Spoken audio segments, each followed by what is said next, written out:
नमस्कार, मी प्रियंका लाठी. आपण पाहताय न्यूज 18 मराठी, आवाज महाराष्ट्राचा. बातमीपत्राच्या सुरुवातीलाच एक ब्रेकिंग न्यूज नागपूरमधून समोर येते. नागपुरातील 12वीच्या पेपर फुटीचा उमरेड कनेक्शन समोर आलाय.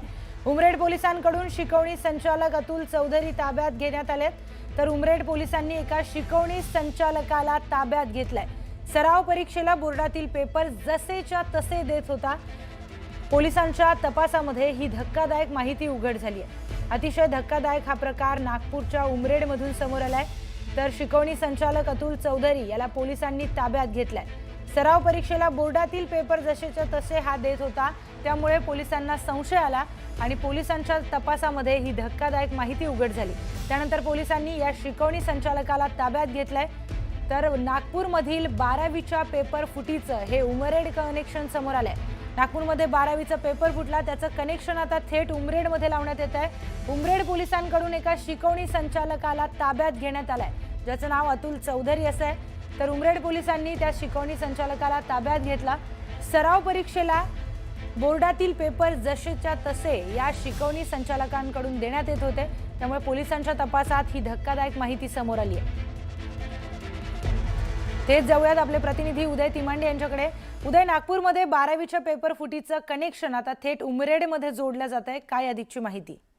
प्रियंका, अगदी खरं. नागपूरमध्ये सुरुवातीला 12वीच्या पेपरच्या सुरुवातीला केमिस्ट्री आणि फिजिक्स आणि नंतर गणित असे 3 पेपर फुटले आणि या सगळ्या प्रकरणाचा जो आहे तो नागपूर पोलिसांकडून तपास केला जात होता. मात्र आता या सगळ्या तपासामध्ये एक नवा ट्विस्ट आलेला, कारण नागपूर जिल्ह्यातल्याच उमरेडमध्ये असलेल्या एका ट्युशन क्लासेसमध्ये 12वीच्या पेपरच्या आधी जी सराव परीक्षा घेतली जात होती, त्या सराव परीक्षेमध्ये दिले जाणारे पेपर जे आहे ते या ट्युशन क्लासेसमध्ये विद्यार्थ्यांना देण्यात आल्याचं जे आहे ते समोर आलेलं आहे. कारण या ट्युशन क्लासेसमध्ये जेई आणि नीट आणि 12वीचे सुमारे 175 विद्यार्थी शिकत होते.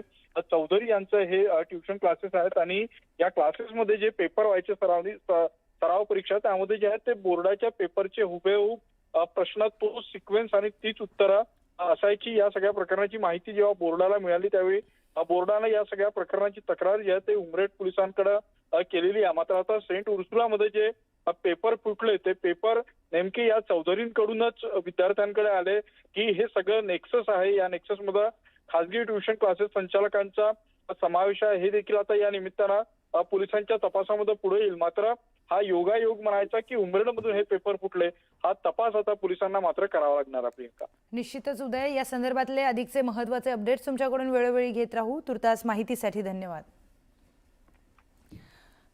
तर एक ब्रेकिंग न्यूज आता समोर येते. आसाम मधील कार्बी आंगलोंग या भागामध्ये भारतीय हवाई दलाचं सुखोई Su-30 MKI लढाऊ विमान कोसळलंय. या अपघातामध्ये दोन्ही वैमानिक स्क्वॉड्रन लीडर अनुज आणि फ्लाइट लेफ्टनंट पूर्वेश दुरक्कर शहीद झालेत. पूर्वेश दुरक्कर भंडारा जिल्ह्याचे सुपुत्र आहेत. तर हवाई दलानं या अपघाताची अधिकृत पुष्टी केली आहे. लढाऊ विमान नियमित उड्डाण करत असताना त्याचा नियंत्रण कक्षाशी संपर्क तुटला. गेल्या 12 वर्षांमध्ये 8व्यांदा सुखोई फायटर जेट कोसळलंय. भारतीय वायुसेना शहीद स्क्वॉड्रन लीडर अनुज आणि फ्लाइट लेफ्टनंट पूर्वेश दुरक्कर यांच्या कुटुंबाप्रती संवेदना व्यक्त केलेल्या आहेत.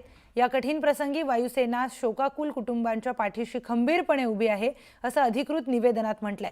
ज्या भागात रडार संपर्क तुटला, तो भाग अत्यंत घनदाट अरण्यानं वेपलेला आहे. विमानाचे कम्युनिकेशन नक्की कोणत्या कारणामुळे तुटले आणि हा अपघात तांत्रिक बिघाडामुळे झाला की अन्य काही कारणाने, याचा शोध घेण्यासाठी उच्चस्तरीय चौकशीचे आदेश देण्यात आले.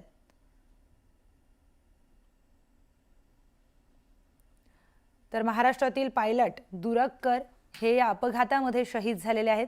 सुखोई विमान अपघात झाला, आसामच्या भागामध्ये हा अपघात झालाय आणि या अपघातामध्ये 2 पायलट हे शहीद झालेत.